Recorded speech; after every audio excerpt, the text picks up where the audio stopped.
I-PAC team buildup మరోసారి బయటపడింది. Jagan bus యాత్ర జరుగుతున్న దారిలో ఇప్పటికే రోగుల్ని, పెయిడ్ ఆర్టిస్టుల్ని తీసుకొచ్చి హంగామా చేసి ఆ వీడియోల్ని సోషల్ మీడియాలో రిలీజ్ చేస్తున్న ఐపాక్ టీం ఈసారి ఏకంగా జగన్ సతీమణి భారతినే రంగంలోకి దింపింది. జగన్ బస్సు యాత్ర తాడేపల్లి మీదుగా విజయవాడ చేరుకుంది. తాడేపల్లి చేరుకున్న సమయంలో ఇంటి నుంచి వచ్చిన భారతి జనం మధ్యలో ఉండి అభివాదం చేశారు. అయితే అసలు విషయం ఏంటంటే తాడేపల్లి ప్యాలెస్కు కూతవేటు దూరంలోనే జగన్ మధ్యాహ్నం రెస్ట్ తీసుకున్నారు. భోజనం కూడా ఇంటి నుంచే వెళ్ళింది. అయినా సరే బస్సు యాత్ర దగ్గరికి వచ్చిన భారతి జనం మధ్యలో నిలబడి అభివాదం చేశారు. ఆ ఫోటోలు, వీడియోలను సోషల్ మీడియాలో వైరల్ చేసింది ఐపాక్ టీం. ఇక భారతి అభివాదం అంటూ బ్లూ మీడియా కూడా ప్రచారం మొదలుపెట్టింది. అయితే ఈ ఫోటోలు చూసిన నెటిజన్లు మాత్రం బిల్డప్ ఆపాలంటూ పోస్టులు పెడుతున్నారు. ఇంటి దగ్గరే ఉన్నప్పుడు వెళ్లి కలవచ్చు కదా, ఇలా చేయడం ఏంటని ప్రశ్నిస్తున్నారు.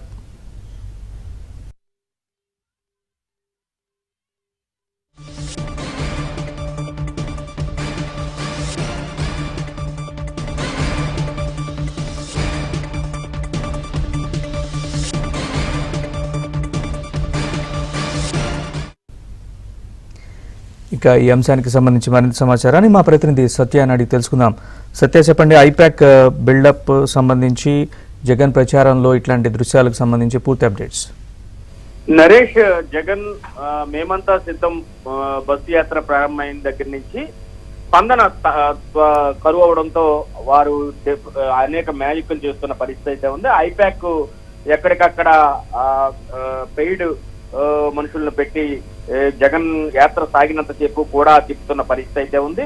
ఇది మొత్తం కూడా వీడియో షూట్ చేయించి తర్వాత సోషల్ మీడియాలోనూ అదేవిధంగా అనుకూల బ్లూ మీడియాలో కూడా ఇస్తున్న విషయం కూడా మనం చూసాం. అయితే తాజాగా ఈ రోజు జగన్ బస్సు యాత్ర గుంటూరు నుంచి ఎన్టీఆర్ జిల్లాలో ప్రవేశిస్తున్న సమయంలో ఐపాక్ మరొక బిల్డప్ సీన్ ని క్రియేట్ చేసిందని మనం చెప్పుకోవచ్చు. జనంలో భారతి, బస్సులో జగన్ అనే విధంగా దీన్ని క్రియేట్ చేశారు. ముఖ్యంగా జగన్మోహన్ రెడ్డి ఈ రోజు తాడేపల్లి సమీపంలోనే, తన నివాసానికి సమీపంలోనే ఒక ప్రైవేటు స్థలంలో బస చేయడం జరిగింది. అక్కడ ఉన్న సమయంలో వెళ్లి కలవలేదు ఆయన సతీమణి భారతి. తిరిగి ఆయన బయలుదేరి వెళ్తున్నప్పుడు రోడ్డుపైకి వచ్చిన తర్వాత జనం మధ్య ఉండి ఆయనకు చేయి ఊపుతూ అభివాదం చేశారు భారతి. ఈ ఫోటోలను సోషల్ మీడియాలో వైరల్ చేస్తూ వైఎస్ఆర్ కాంగ్రెస్ పార్టీ అటు అనుకూల బ్లూ మీడియాకు కూడా అందించింది. ఈ మొత్తం స్కెచ్ ని ఐపాక్ గీసినట్టుగా మనకు స్పష్టంగా తెలుస్తోంది. మరోవైపు తాడేపల్లి ప్యాలెస్ కు కోతవేటు దూరంలో రెస్ట్ తీసుకున్నప్పుడు కూడా అక్కడికి వెళ్లకుండా నేరుగా రోడ్డుపైకి వచ్చి జనం మధ్య నిలబడి అభివాదం చేయడం, బ్లూ మీడియాకు ముందుగానే చెప్పి ఫోటోలు, విజువల్స్ వారికి షేర్ చేయడం, దీంతో ఈ బిల్డప్ కార్యక్రమాలు ఇక ఆపాలంటూ కూడా సోషల్ మీడియాలో నెటిజన్లు ఇప్పటికే కామెంట్స్ చేస్తూ ఉన్నారు. ఇంతకు ముందు చేసినటువంటి కార్యక్రమాలు కూడా చాలా వరకు కూడా అపాస్పాలయ్యే. ముఖ్యంగా చెప్పులు లేకుండా ముఖ్యమంత్రి బస్సు వెనకాల పరిగెట్టడం కావచ్చు, అదేవిధంగా ఒక ముస్లిం సోదరుడుని పరిగెత్తించడం కావచ్చు రోడ్డు మీద. ఆ సెక్యూరిటీ మిగతా వాళ్ళు ఎవరిని కూడా వదలని సెక్యూరిటీ కేవలం వీరిని మాత్రమే ఐపాక్ టీము క్రియేట్ చేసిన లేదా సృష్టించినటువంటి ఇటువంటి కాన్సెప్ట్స్ ఉపయోగించే వారిని మాత్రమే వదిలిపెడుతుండడం ఒక విధంగా హాస్యాస్పదంగా ఉందని చెప్పుకోవచ్చు. దీని మీద ఇప్పటికే సోషల్ మీడియాలో ట్రోల్స్ నడుస్తున్నాయి. ఈ రోజు సాక్షాత్తు తన సతీమణిని కూడా ఐపాక్ టీమ్ బిల్డప్ సీన్ లో భాగంగా ఉపయోగించుకోవడం పట్ల ఈ సోషల్ మీడియాలో విస్తృతమైనటువంటి ట్రోలింగ్ అయితే కొనసాగుతున్న పరిస్థితి అయితే కనిపిస్తోంది.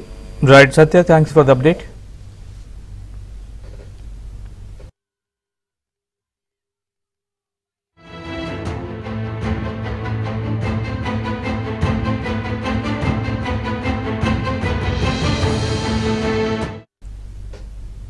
సీఎం జగన్ రాకతో కృష్ణా జిల్లా గుడివాడ రోడ్లపై పచ్చని చెట్లు నేలకొరుగుతున్నాయి. రేపు గుడివాడలో సీఎం జగన్ మేమంతా సిద్ధం యాత్ర ఉంది. దీంతో జగన్మోహన్ రెడ్డి రోడ్ షో నిర్వహించే ఏలూరు రోడ్డు వెంబడి ఉన్న చిన్న చిన్న చెట్లు, పెద్ద చెట్ల కొమ్మల్ని తొలగించేస్తున్నారు. స్థానికులు అడ్డుకునే ప్రయత్నం చేసినా పట్టించుకోకుండా మున్సిపల్, విద్యుత్ శాఖ సిబ్బంది తమ పని తాము చేసుకుంటూ పోయారు.